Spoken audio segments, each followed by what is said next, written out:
There are places on this earth that defy conquest. Places where the air is too thin, the cold too absolute, and the rock too unforgiving. This is not a story of triumph, but of a fragile dance on the very edge of possibility. These are the ascents where the margin for error is zero, and the mountain always has the final say. We are counting down the 15 most dangerous mountains to climb. Our journey begins with the intimate details of fear, the trembling hand, the frozen latch, the solitary drop of sweat vanishing into the abyss. It begins under a sky so vast and crowded with stars it feels like a weight. This is the realm of the high climber, a world of beautiful, deadly indifference. And in this realm, one mountain holds a statistical title so grim it casts a shadow over all who approach. Number 15, Annapurna. From a distance, its south face is a breathtaking, sunlit cathedral of ice. But move closer, and you see the cracks. Seracs, towers of glacial ice the size of skyscrapers, hang by a thread. This mountain doesn't just have avalanches, it is an avalanche waiting to happen. The deep tectonic groan of shifting ice is its constant song. Early explorers, captured in grainy film, battled its bottomless snows. Modern climbers face the same peril. One wrong step, one tremor, and the entire face can awake in a fury of white, obliterating everything in its path. To climb Annapurna is to know that at any moment, the very ground above you may decide to cease existing. If Annapurna is a deadly gamble, our next peak is a conscious, sentient fury. Number 14, K2, the Savage Mountain. Its silhouette is a perfect, brutal pyramid, a siren call for the world's best alpinists. But at Camp 4, on its shoulders, you meet its true nature. The wind here isn't weather, it's a physical entity. It tries to flay your tent from the mountain, to pluck you from your anchors and hurl you into the void. Inside, you fight to breathe, your mask a prison of your own frozen breath. And above camp lies the bottleneck, a narrow, icy gully, a highway to the summit, directly underneath an overhang of unstable ice. Climbers call it the Death Zone's toll booth. You move quickly, silently, hoping the mountain's attention is elsewhere. But sometimes it isn't. A single small serac fall becomes a torrent of ice, funneling with deadly precision down the only path. On K2, the mountain is an active opponent. The danger isn't always from above. Sometimes it lurks below, hidden under an innocent blanket of snow. Number 13, Kangchenjunga. Here, the glacier is a shattered, blue-veined labyrinth. Climbers rope together, not for the climb up, but for the walk across. Every step is a test of faith. Is that solid ground or a fragile snow bridge over a cathedral of darkness? The sound of a crack is the most terrifying sound in the world. One moment you're on a white plain, the next you're staring into a deep, glowing blue throat that descends into the heart of the earth. From hidden dangers to constant bombardment, number 12, the Matterhorn. Its iconic shape is known to millions, but on its flanks, the mountain is shedding its skin. The Hornley Ridge is a highway of falling rock. At sunrise, as the ice melts, the mountain comes alive with the ping and clatter of stones, from pebbles to boulders, all loosened by the freeze-thaw cycle.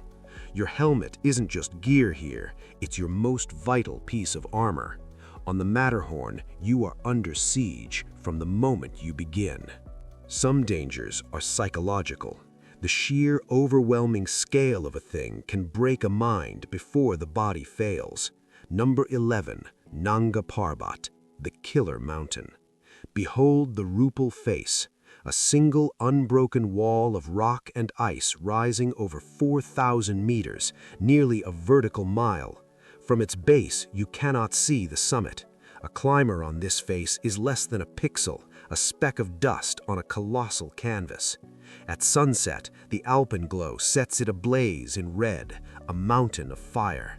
At night, that climber's headlamp is the loneliest light in the universe, a single defiant spark against an infinity of black.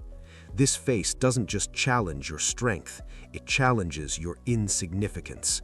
From scale to sheer gymnastic difficulty, number 10, Baintha Brakk, the Ogre.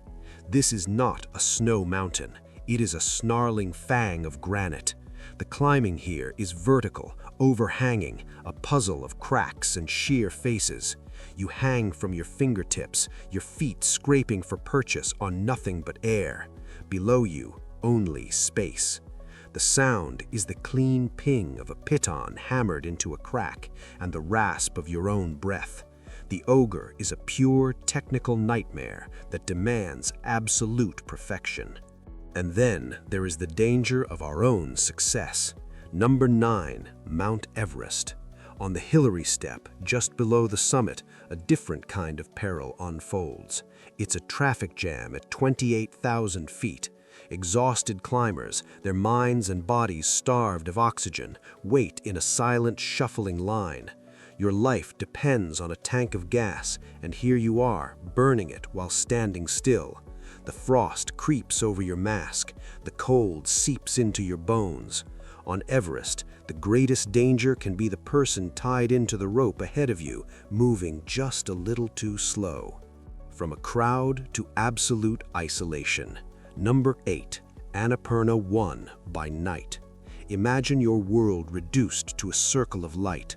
A violent storm has erased everything. There is no up, no down, no left, no right. Only the howl of the wind and the frantic dance of snow in your headlamp beam. Your hand reaches out and feels nothing. You are utterly, completely alone, on a narrow ridge with drops on either side into nothingness. This is the profound, terrifying loneliness of extreme climbing. A profound, terrifying loneliness. As we climb higher on our list, the mountains become more specialized in their threats. Number 7, Dhaulagiri I, the White Mountain. Its beauty is a trap. Colossal hanging glaciers glittering like crystal chandeliers adorn its flanks. But these are not static. They shift, they groan, they calve. An entire section can let go without warning, sweeping the face clean. To climb beneath them is to walk under a suspended sword. Number 6, Makalu. Its sharp, perfect pyramid is a magnet for the jet stream. A permanent plume of snow streams from its summit like a flag of warning.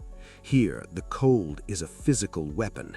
It seeps through the best gear, it freezes fuel, it makes simple tasks take hours. Climbers move as if in a dream, their progress agonizingly slow in air too thin to sustain life. Then the purest form of alpinism, number 5, Gasherbrum IV, the Shining Wall. A slender, elegant spire of rock and ice. Its routes are not paths, but vertical puzzles on pristine, untouched terrain. A climber ascends a perfect ribbon of blue ice, each swing of the axe a deliberate, delicate act. Here, the danger is in the commitment. Every move upward makes the retreat more difficult, more complex. It is a dance of absolute focus on a stage with no margin for a misstep. Number 4, Manaslu, a popular yet deeply dangerous peak. The standard route passes directly under a looming serac, a frozen wave of ice. This wave has collapsed before, with tragic consequences. To climb here is to pass beneath a known, marked history of loss, hoping today is not the day it chooses to fall again. Now we enter the realm of the forbidden and the nearly impossible. Number 3, the east face of Gangkhar Puensum. It is the world's highest unclimbed mountain, sacred and off-limits. Its face is a complex, unexplored maze. No one knows its secrets. A drone shot glides along its pristine ridges. No boot prints, no fixed ropes. It is a permanent question mark, a mystery that may forever remain unsolved, representing the ultimate ethical and physical frontier. And for number 2, we face one of the last great problems of the Himalayas, the south face of Lhotse. Look at it, a 3,000-meter wall of near-vertical blue ice. It is relentless, unforgiving, and almost never attempted.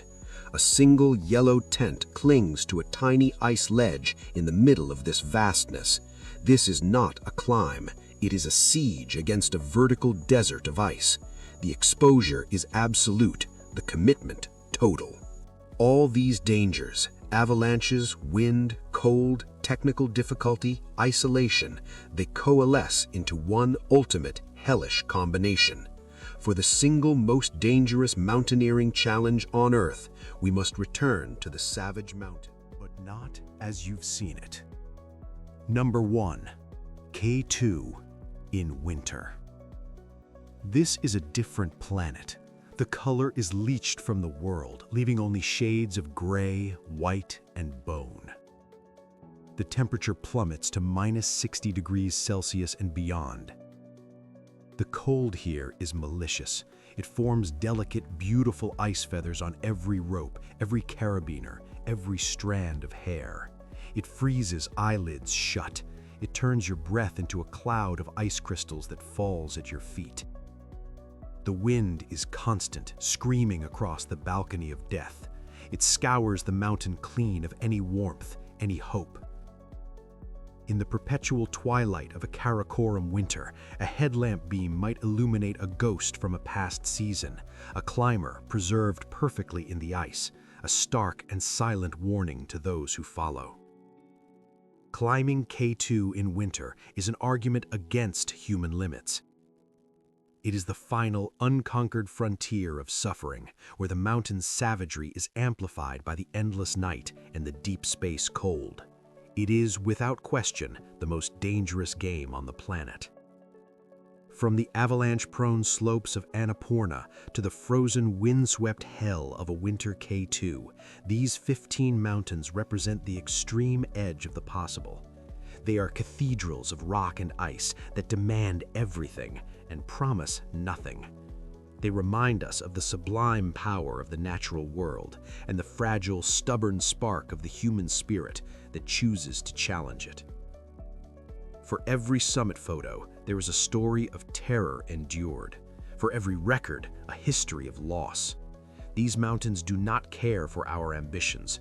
They stand, timeless and immovable, drawing us to their heights, not for conquest, but for a fleeting moment of communion with the raw, untamed heart of our planet. To stand on their summits is to touch the sky, but to climb them is to walk, for a time, in the realm of giants.